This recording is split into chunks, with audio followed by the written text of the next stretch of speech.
ரூத்தும் நியாயாதிபதிகளும் ஒரே காலகட்டத்துல தான் நடக்குது. ரூத் புத்தகத்துல 3 பெண்களை நம்மளால பார்க்க முடியும். நகோமி, ஓர்பால், ரூத். இந்த 3 பெண்களும் தங்களுடைய கணவனை இழந்த நிலையில இருக்கும்போது நகோமி ஓர்பாலையும் ரூத்தையும் கூப்பிட்டு, நீங்க உங்க சொந்த ஊருக்கே திரும்பி போயிடுங்க, அங்க போய் உங்களுக்குன்னு ஒரு நல்ல கணவனை பார்த்து திருமணம் பண்ணிக்கோங்க அப்படின்னு சொல்றாங்க. ஓர்பாலும் நான் கிளம்புறேன் அப்படின்னு சொல்லிட்டு தான் சொந்த ஊருக்கு போயிடுறாங்க.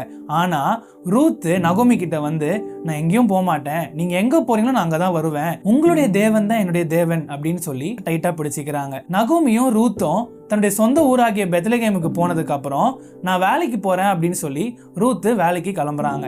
அங்க போவாஸை ரூத் மீட் பண்றாங்க. ரூத் போவாஸை பத்தி நகோமி கிட்ட சொல்லும் போது நகோமிக்கு உள்ள ஒரு ஆசை, எப்படியாவது நம்ம ரூத்தை திருமணம் பண்ணி வைக்கணும் அப்படின்னு சொல்லி நகோமி ரூத்தை கூப்பிட்டு போவாஸ் கிட்ட இந்த ப்ரொசீஜர்ஸ்லாம் செய்ய, மீதியை அவரு பார்த்துப்பாரு அப்படின்னு சொல்றாங்க. ரூத்